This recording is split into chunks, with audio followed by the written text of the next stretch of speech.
You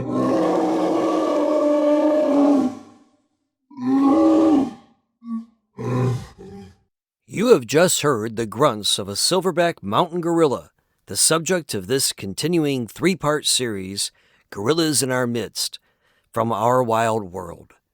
Welcome to Our Wild World. I'm your host, Dr. John David Alferts. I've been an educator for over 38 years, serving as an adjunct professor, superintendent, principal, and teacher. Whenever we can, my wife Christina, also an educator, and I are trekking into the wild to see our two-legged, four-legged, and winged friends in the animal kingdom. Together we've been entertained by a mountain gorilla in the impenetrable forest as she played on the stomach of her napping silverback dad. We've been startled by the thunderous roaring of two aggressive hippos in the Okavango Delta as they fought behind our tents, shaking the ground as they did so. We've had a curious African lion lie down outside our tent as she played with our tent bag. While hiking in the bush at Lake Tanganyika, I've come within 75 yards of an elephant family drinking from a stream. At Meru National Park in Kenya, Christina and I came eye to eye with a black mamba who lifted herself up just 12 feet from us, warning us that she was about to strike. After all my time in the bush, I have a story or two to tell. So it makes sense that I'm combining my passion for teaching with my passion for wildlife to launch Our Wild World, introducing listeners to, as the Lakota would say, Bitakuye Oyasin, or all our relations in the animal world. Each episode is meticulously researched and includes my first-hand observations from the bush. I think you'll find it's a podcast like no other. As you listen, be sure to check out our sister social media pages on Facebook, Instagram, X, and Blue Sky for photos and videos that Christina and I have taken of the wildlife featured in each podcast episode. And now, let's begin. In this special three-part gorilla series from Our Wild World, we are exploring the behavior of both lowland and mountain gorillas. In this episode, Part 3, you'll hear about the amazing treks my wife and I made to see the mountain gorillas that Fosse studied at Volcanoes National Park in Rwanda, as well as at Uganda's Bwindi Impenetrable Forest, and learn additional details about their behavior. If you haven't listened to the first two episodes, you'll want to do that as well. In the first episode, we focused on the eastern lowland gorillas, and I shared my 1991 trip to see them at Kahuzi-Biega National Park in what was then Zaire and is now the Democratic Republic of the Congo. I shared with listeners how I was accused of being a Ugandan rebel trying to assassinate Rwandan's president and was detained by soldiers. In Part 2, we focused on the behavior of mountain gorillas and learned about their great heroine, Dian Fossey, who sacrificed her life to save the species. We explored her still unsolved murder, and I shared with listeners the most likely suspects. Part 2 also included Coco the gorilla and the amazing work that Penny Patterson did with Coco, teaching Coco hundreds of American Sign Language words. In the fall of 2016, one of my good friends, Joe DiGiovanni, was diagnosed with an aggressive form of prostate cancer that he fought valiantly, but which eventually killed him. My wife Christina and I realized that every day was precious, and that yes, our days are indeed numbered. Rather than wait to do the things that were important to us, we would do them now. We decided too many people save their dreams for retirement. But what happens when retirement never comes? Don't put off for tomorrow what you really want to do today. There's no guarantee that tomorrow will come. I had been dreaming of returning to Africa ever since my first trip in 1991. So when Chris said to me, "What are we waiting for? We've dreamed of going to Africa for years. Let's go." she didn't need to tell me twice. We began planning our first of what would become 5 trips, 5 and counting, to Africa together, and some of the greatest adventures of our marriage. For our first trip to Africa together, I really wanted Chris to experience it as I had 26 years before. I knew we had to make it an overland camping trip. Overlanding brings adventurous people of all ages together in a way that no other form of travel does. It's also very economical. Approximately 16 to 20 travelers from all over the world travel together in a truck. Everyone has a job to do every day, and cooking duties rotate amongst the group about every 3 days. The overland company I went with in 1991, Gerba Expeditions, no longer exists, so we went with Dragoman.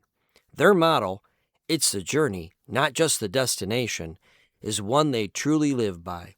We took a 3-week trip through Kenya, Uganda, and Rwanda.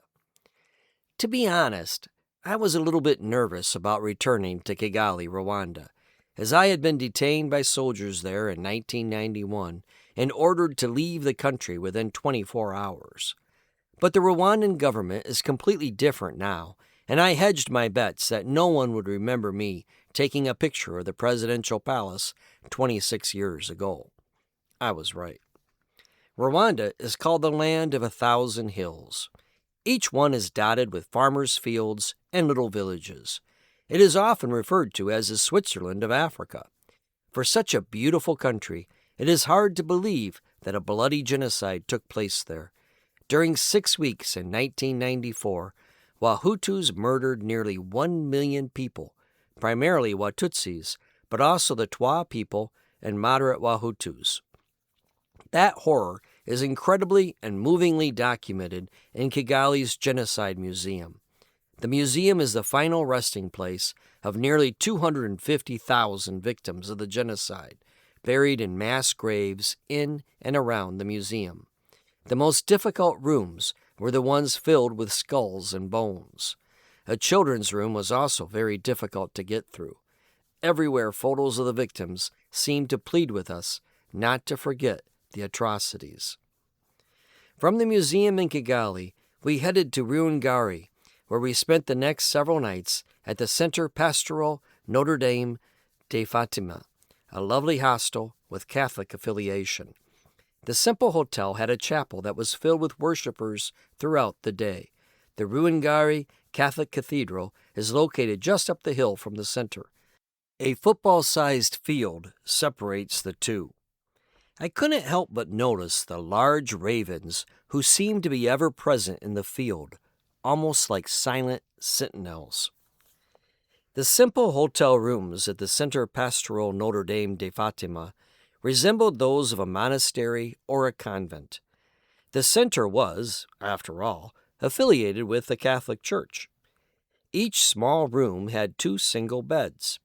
Toilets were located at either side of the room blocks. Nuns were praying all hours of the day in the chapel. Their singing was beautiful to hear. I did go in several times during our stay there to say a prayer of thanks. Even with the spiritual connection, the center had a dark, eerie feeling about it. During the day, large black crows circled around the place, perching atop the compound where our rooms were, or in the nearby field in front of the Gothic Cathedral Notre Dame de Fatima Ruhengeri. At night, after dinner, when we walked back across the street to the compound where our room was, it was pitch black and downright creepy. After so many nights of sleeping on the ground, Chris and I should have slept like babies in actual beds. But each night, I had the most frightening nightmares. I dreamt of genocide. Screams filled the air as Hutu machetes struck down Tutsis, Twas, and moderate Hutus. Tutsis were poured into the Cathedral Notre Dame de Fatima for refuge. In my dream, a few Tutsis had taken refuge in our sparse hotel room as Hutus armed with machetes shouted outside our door, trying to break it down. I woke with a start as I realized the screams and shouts I heard were not just a dream. They were coming from the street. As I cautiously opened the door, there was a political rally taking place in the street, despite the late hour. President Paul Kagame was once again running for re-election, and his supporters were barnstorming the countryside. The noise of the rally had filled my dream. During the genocide, many Tutsis took refuge in churches. Some were saved there, but others were murdered, even in the houses of God. Several Rwandans told one of our Dragoman guides that the Cathedral Notre Dame de Fatima was one of the sites where Tutsis were massacred during the genocide. They said the field behind the center was a burial ground for victims of the genocide. That would explain why so many crows stood silent vigil on the roof. It would also explain the sign commemorating the genocide's victims, which adorned the local football stadium across the street from the center. Later, I spoke to others in our group who were haunted by similar nightmares as mine each night they slept at the center. Perhaps the tortured ghosts of the genocide reach out to us still. On our guerrilla trekking day, we woke before dawn at 4:45 a.m. to take our trek to see the mountain gorillas of Volcanoes National Park that Dian Fossey made famous in Gorillas of the Mist. For me, this was the fulfillment of a lifelong dream, as I had not been able to visit the mountain gorillas at Volcanoes National Park during my first trip to Africa because the wrong kind of gorillas, armed soldiers from Uganda, were occupying it back in 1991. At Volcanoes National Park, each habituated gorilla group is visited once a day by rangers leading tourist groups of up to 5 people for exactly 60 minutes.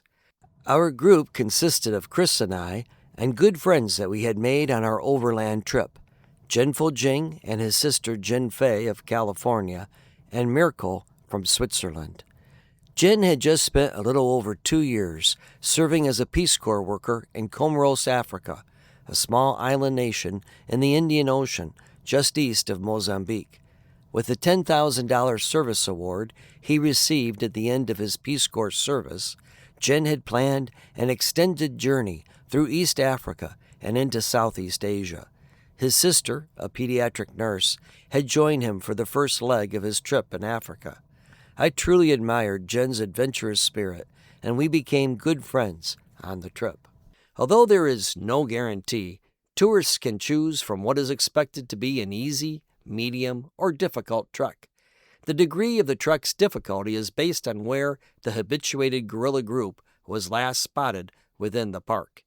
Each tourist group may only visit the habituated gorilla group they were assigned to.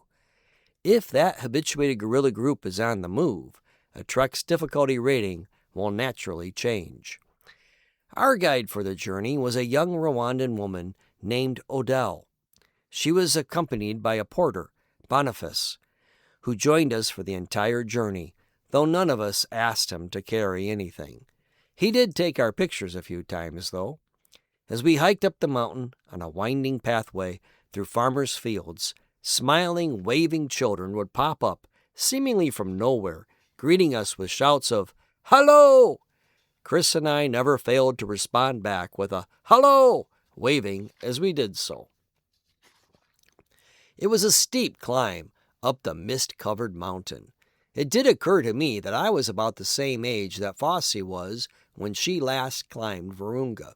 She needed an oxygen tank then, and I could understand why.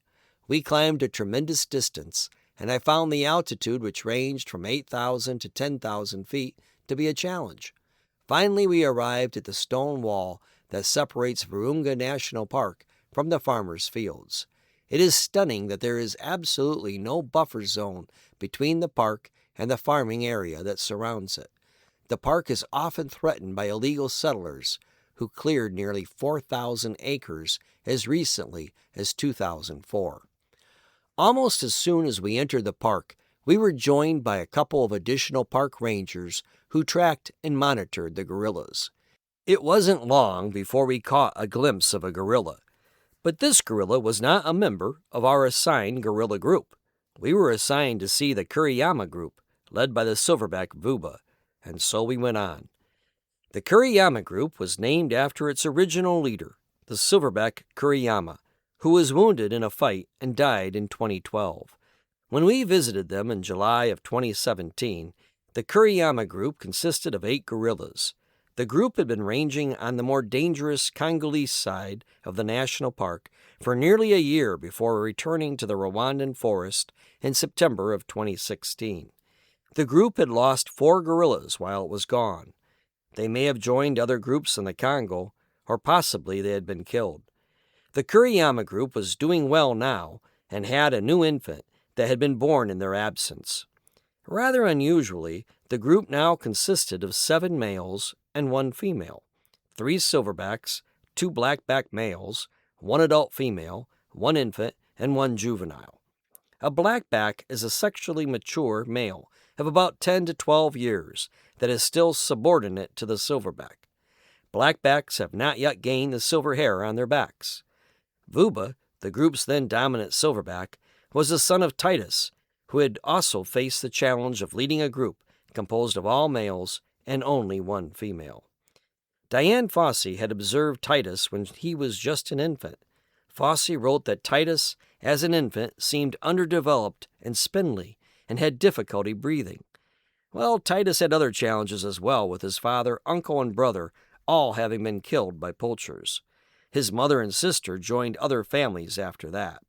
When he grew up and became a dominant silverback, Titus sired Vuba, who now led the Kuriyama group. It was all the more exciting to know that the group that we had been assigned to had direct ancestral ties to Dian Fossey, whose life and work is described in depth, as is her still unsolved murder in Episode 2. In Swahili, Vuba, the name of Kuriyama's leader, means quick. Looking back, that should have been the first hint that ours was not going to be a medium truck. The Kuriyama group was on the move and wasn't concerned in the slightest with waiting for us. Our moderate trek soon turned into a very hard trek, even by our guide's standards. Afterward, when we were back at the base, Odell, our guide, said it was one of the most difficult gorilla treks that she'd ever made. It took us nearly 4 hours to find the gorillas. At times, we literally had to scale sheer, slippery, steep rainforest cliffs. The scenery, as well as the altitude, made the trek breathtaking. But I was really becoming exhausted. My wife, Chris, well, she's the mountain climber in the family. I prefer to go down mountain skiing, not hiking up them. I was starting to wonder whether my ashes would soon be spread over Fossey's. I wasn't about to give up, but I was seriously beginning to wonder whether I could make it much further. Just then, Israel, the lead tracker of the Rangers, called me. The silverback was just across the ravine from us. Immediately, I forgot how tired I was. The next hour was pure magic, as Chris and I and our overland friends were surrounded by the 8 mountain gorillas of the Kuriyama family. Trying to imitate Fossey, I sat down near 2 of the gorillas who were wrestling with each other. Unfortunately, I neglected to look first as to where I was sitting. Surprisingly, gorilla dung doesn't smell all that bad. Well, who knows? Maybe they accepted me better because I sat in it. Either that, or they figured I really wanted to see them badly. One of the wrestling gorillas tired of the group and gently brushed past Chris, Mirko, and myself. Jen had his own remarkable encounter with one of the blackbacks. Long pants and sleeves are required for gorilla trekking because of the sharp, thorny shrubbery that lines the trails of the rainforest. The only long pants that Jen had packed were a pair of jammies with a colorful, wild print. Clearly, the gorillas had never seen anything like them. Jen was taking pictures of the gorilla when another one came up behind him, grabbed hold of his pants, and pantsed him. Fortunately, Jin Fei, Jen's sister, snapped a picture of his shocked face and sent it to all of us. The gorilla was clearly curious. Maybe he wanted a pair of those pants for himself.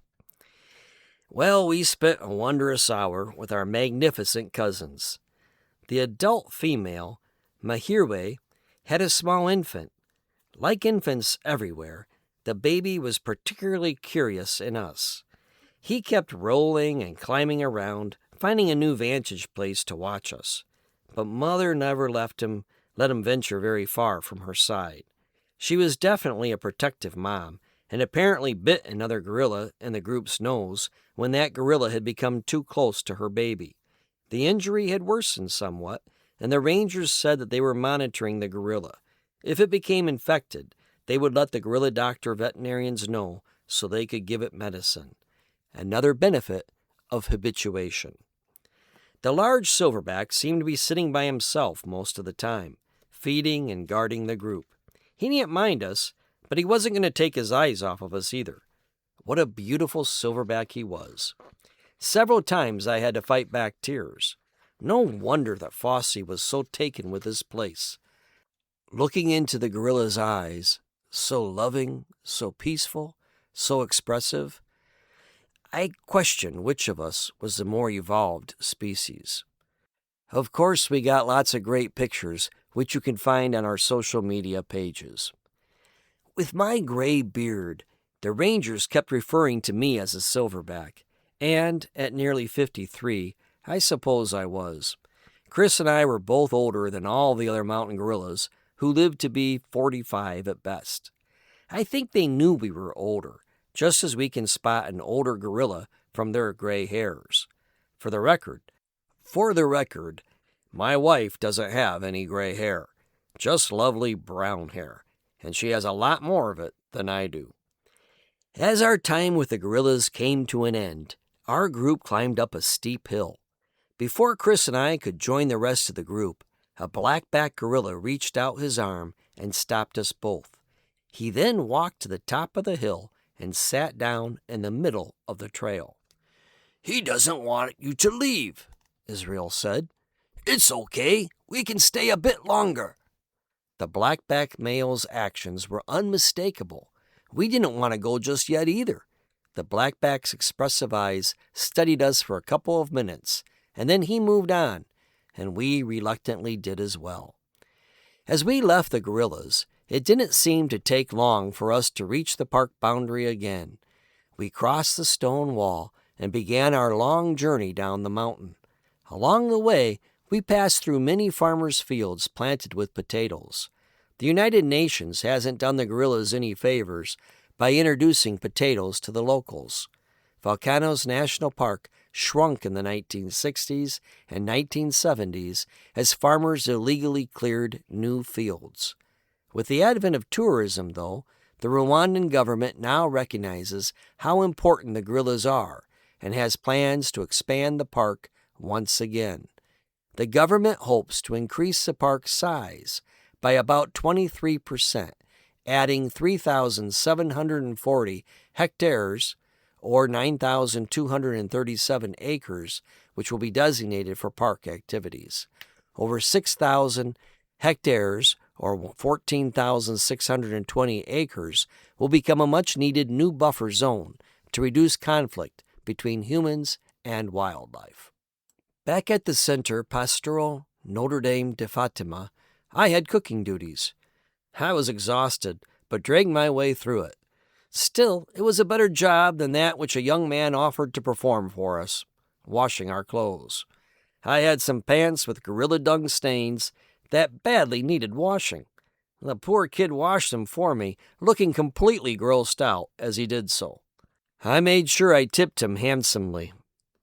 The Dian Fossey Gorilla Fund actively tracks gorilla families, primarily on the Rwandan side of the parks. In the years since our 2017 visit, the Kiriyama Group has been very successful and has grown to 18 members. As of November 2024, the group now consists of 4 silverbacks, 5 females, 6 infants, and 3 blackbacks. Mahirwe, the mother we saw with her infant in 2017, has a total of 4 children, all of whom remained in the group. The oldest, Igiso, 22 years old, is now the dominant silverback of the group. Once Africa gets in your blood, she never leaves. Africa is the cradle of humanity. The remains of the earliest man were found there.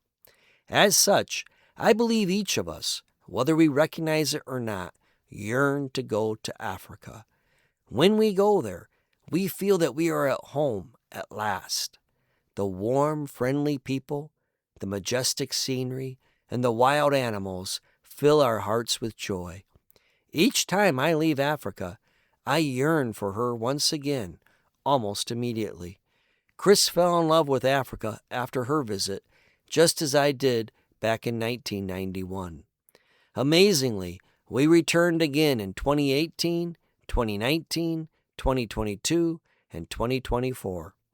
Each time we traveled a different way. In 2019, when we went to South Africa, Botswana, and Zimbabwe, we did so with Exodus Travels, which offers a camping safari with a slightly smaller group than overlanding and fewer responsibilities. In 2018, 2022, and 2024, we created our own itineraries for Kenya, Tanzania, and Uganda, and hired a local, well-established, trusted safari operator from Nairobi, Kenya, named Game Trackers Ltd., to provide the guide, cook, and transport. There's no right or wrong way to go to Africa. Just get there any way that you can. Having seen the mountain gorillas of the Volcanoes National Park, Chris and I wanted to see the mountain gorillas of the Bwindi Impenetrable Forest. The visit there also gave us the opportunity to return to an excellent local school, an orphanage named Little Angels in Lake Banyoni, Kabale. Founded in 2011 by Duncan Musingusi Nelson when he was 24 years old, the school has helped 480 registered needy children under their care between the ages of 3 and 14 years old. After our initial visit there in 2017, Chris and I fundraised for the school and sponsored students, so it was great to return in 2022 to see what improvements had been made. Better internet, new toilets, new classrooms, all showed that the money had been put to good use. The Bwindi Impenetrable Forest gets its intriguing name from its dense vegetation, and locals sometimes refer to it as a place full of darkness because little sunlight penetrates its dense canopy. Bwindi became a national reserve in 1942 and was upgraded to a national park in 1992 and was named a World Heritage Site in 1994. The Impenetrable Forest is home to approximately 459 mountain gorillas, or 45% of the total population of roughly 1,063, as well as other critically endangered species. In his excellent book, The Impenetrable Forest, Thor Hansen details his work as a U.S. Peace Corps worker with local guides and trackers to develop ecotourism and mountain gorilla trekking at Bwindi Impenetrable Forest. It took 3 years to habituate the Mubari gorilla to humans. The lead silverback, Ruendeza, proved to be exceptional at interacting with humans, paving the way for gorilla tourism. Gorilla trekking was open to the public in 1993 at Bwindi Impenetrable Forest. Ecotourism at Bwindi Impenetrable Forest suffered a major blow in March 1999 when over 100 former Rwandan Interahamwe guerrillas infiltrated across the border from the Congo and kidnapped 14 tourists and their guide from the Impenetrable Forest headquarters. The tourists were tortured and at least one female was raped. 6 of the tourists were eventually released, but the other 8 were murdered with machetes and clubs. The guide was burned alive after being doused with gasoline. The Interahamwe attack was meant to discourage tourism from the park, thus depriving the Ugandan government of much-needed income. After the attack, the park was closed for several months. The attack resulted in a sharp decline in tourism in the park for several years. But as security increased, tourism returned to the park. Today, a Ugandan soldier carrying an AK-47 is assigned to each guerrilla trekking group to provide security. While the Congo sadly remains in the state of lawlessness, there has not been any repeats of the 1999 terrorist attack on tourists. The well-armed guards accompanying the guerrilla tourist groups have discouraged any copycat attempts. As a result, it is very safe today to see the mountain gorillas at Bwindi. As with Volcanoes National Park, tourists at Bwindi's Impenetrable Forest gather at first at the park headquarters, where they register to pay their fees. It is less expensive to see the mountain gorillas in the impenetrable forest in Uganda than it is at Volcanoes National Park in Rwanda. Pricing for 2025 to 2026 is $800 US dollars for foreign non-residents and $700 for foreign residents, $500 for African passport holders, and $83 US dollars for East African residents. We loved the fact that Uganda made it cheaper for local residents to have the opportunity to see mountain gorillas.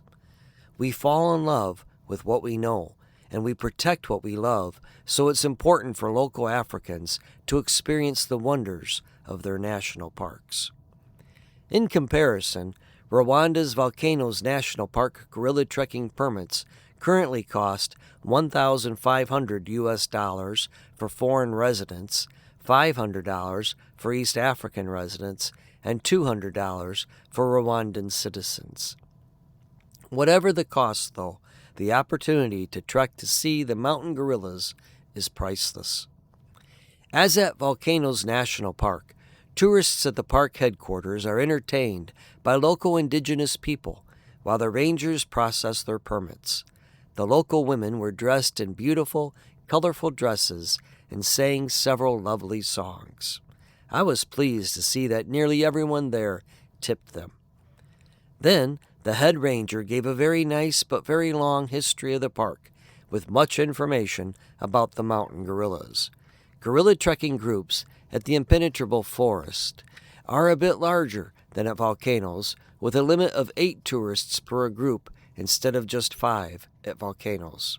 However, Chris and I got very lucky. We were assigned to a group with just 2 other people, a couple from Mexico. Most of Bwindi's impenetrable forest rests at less than half of the elevation of the Virunga Mountains. The Virungas can reach an elevation of 4,507 meters, or 14,786 feet, while most of the impenetrable forest ranges from 1,160 to 2,607 meters, or 3,805 to 8,553 feet. The lower altitude makes Bwindi's impenetrable forest much easier to trek. However, it is still a challenge, though, due to its dense vegetation. On our trek, we crossed perhaps as many as 7 streams, some of which were challenging to cross. We also had to be observant so as not to fall into the large holes alongside the trail, one of which was an abandoned gold mine and would have been a very long fall indeed. The COVID pandemic was in its final stages in 2022, so I was pleased that we were required to wear masks in the gorilla's presence. Because our DNA is 98% similar to mountain gorilla DNA, gorillas are susceptible to all of the same diseases as human beings, so the masks help to prevent our germs from spreading. As we trekked through the impenetrable forest, I was particularly pleased to see the tracks of forest elephants as well as some fresh elephant dung. Forest elephants are critically endangered, and there are only about 30 to 50 in all of the impenetrable forest. They are exceedingly rare to see. Our guide for the trekking, Isna, spoke as many as 10 different languages and knew everything there was to know about gorillas. It never ceases to amaze me at how many languages Africans are fluent in. It puts most of us from the United States, limited to just English, to shame. Just as we were starting to get tired, our guide announced that we were there. Masks on, backpacks off, water bottles put away, and cameras only with no flashes. For over an hour, we observed the Mishea group, which was originally formed in 2010 when its dominant silverback, Mishea, broke from the Shangi family group. Mishea was an ambitious silverback and wasn't afraid to take on silverbacks from other gorilla families to add females to his own family group. When Mishea died in 2014 at the age of 28 from complications due to an intestinal blockage, the group's surviving members dispersed. But under the leadership of Tinfeo, the group reformed in 2018 and in 2022 consisted of 10 gorillas, including 2 infants.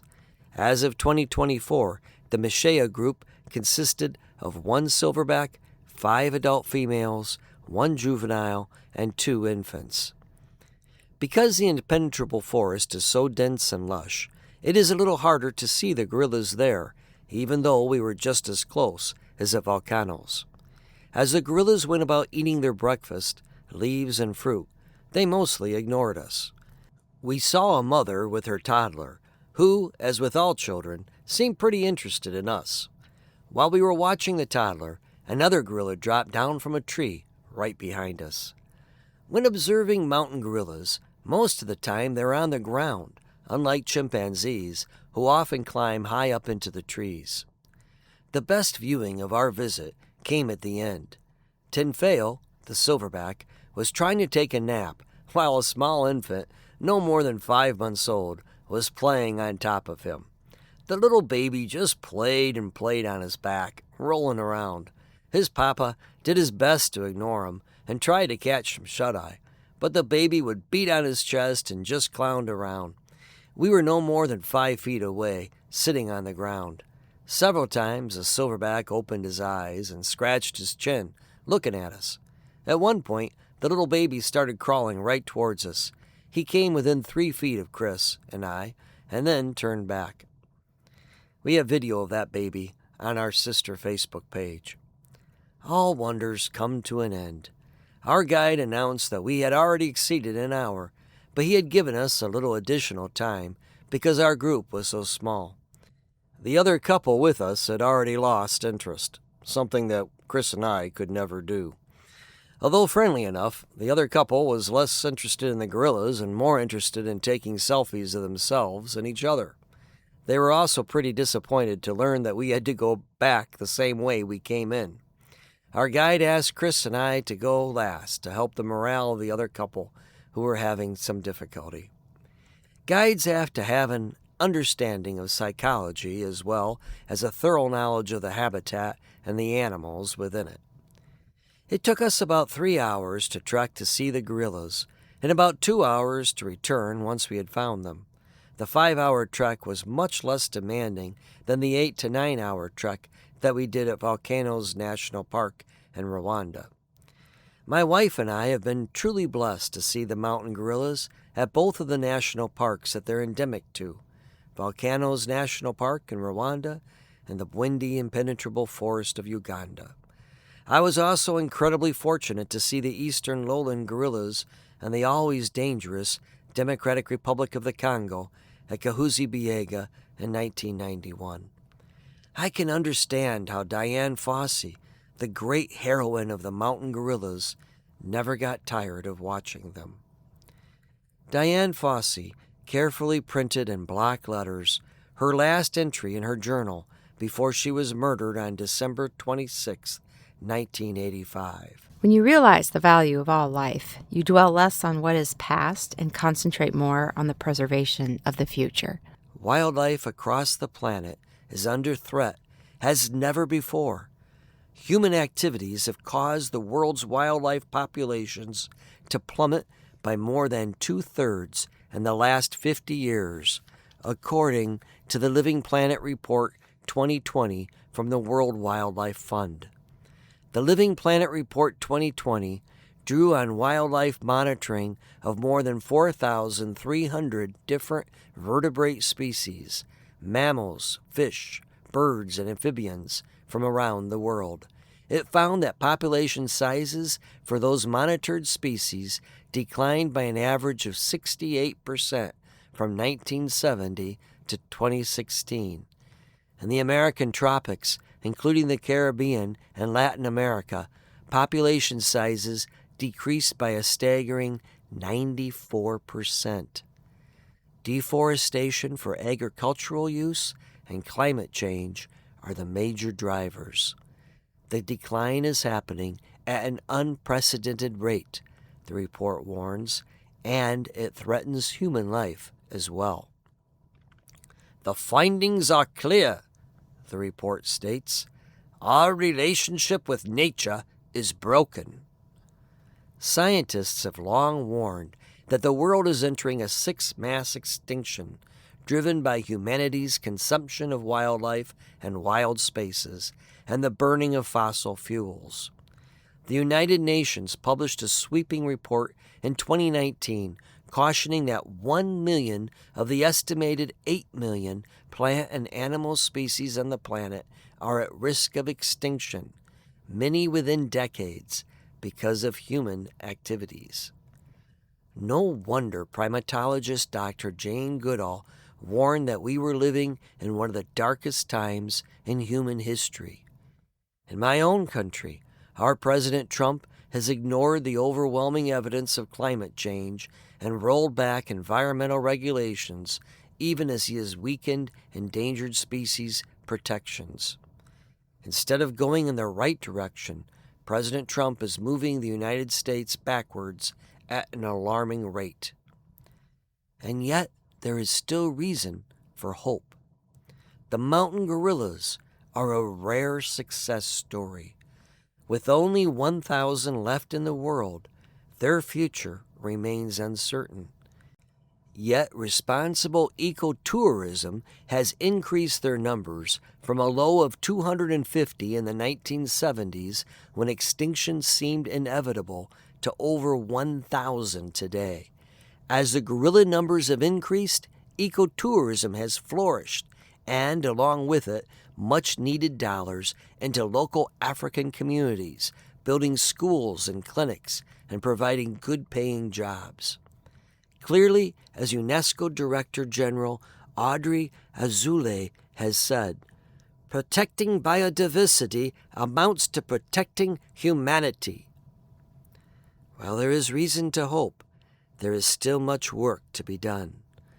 As Dr. Jane Goodall said in her New Year's Eve address in 2018, there is still so much in the world worth fighting for, so much that is beautiful, so many wonderful people working to reverse the harm, to help alleviate the suffering, and so many young people dedicated to making this a better world, all conspiring to inspire us and to give us hope that it's not too late to turn things around if we all do our part. Hope requires action. Each of us can make a difference. Every action that you take matters, however small. Instead of using plastic bags, bring your own bags to the grocery store. Instead of drinking water from plastic bottles, which is dangerous to your health because of the microplastics that you can ingest as well as bad for the environment, fill up your own reusable water bottle. Support environmental organizations. Vote for candidates who believe in the threat of climate change and want to protect the environment. The world is on the brink. Mountain gorillas were once on the brink not so long ago, but together we can pull ourselves back from the brink before more damage is done. No world leader, no matter how large their ego or their boasts, will remain in power forever. There is more to this world than greed. Together we must make a difference and save the wild places and those that inhabit it. In doing so, we will save ourselves. Africans have a saying, think 7 generations ahead. Most of my fellow citizens in the United States struggle to think even 1 generation ahead. But what a better world we would have if we think 7 generations ahead. How would our actions be different? Indigenous people, the world over, live in harmony with nature. They understand that we are all part of the same community of nature and that each of us has a role to play in protecting our 4-legged brothers and sisters. When I am in nature, I feel as though I leave a better person. When I observe nature's wildlife, I become closer to the God that created all living things. Most indigenous people believe that animals can help guide us through life's challenges. Gorillas teach us the importance of communication and that listening can be more important than speaking.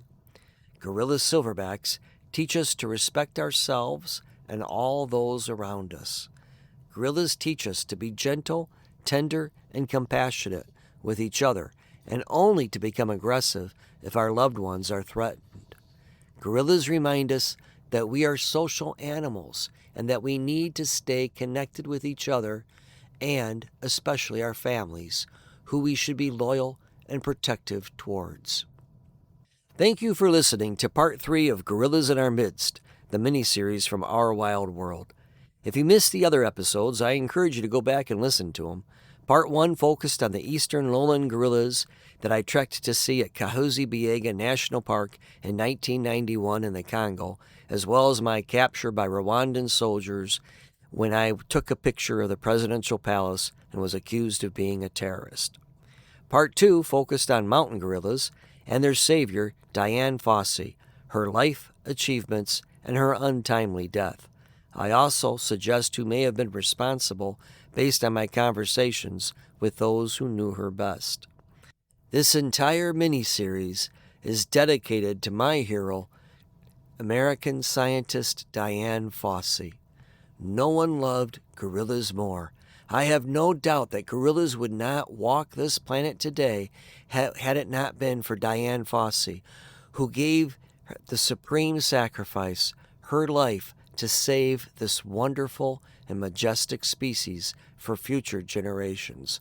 We all owe Dian Fossey a great debt, and if you are so able, I encourage you to donate to the Dian Fossey Gorilla Fund to make sure that we live in a world with gorillas. This concludes our episode. Please be sure to check out our sister Facebook, Instagram, Blue Sky, or X pages for accompanying pictures my wife and I have taken in Africa. If you enjoyed this podcast, please be sure to like it, follow it, and leave us a review. Be sure to tell your friends. New episodes are released every 2 weeks on Tuesdays. Please join me again for Our Wild World. You can contact me anytime at ourwildworldshow@gmail.com. I'm also available to give talks on many of the animals featured in this series. You can download a flyer with my available talks from our Facebook page.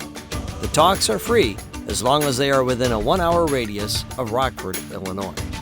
I do suggest a minimum donation of at least $50 to a wildlife charity for each talk. Thank you for listening, and remember, every breath you take connects you with every other living being on this planet. You are a part of nature. Love it, protect it, and nature will never disappoint you, strengthening and healing you in return.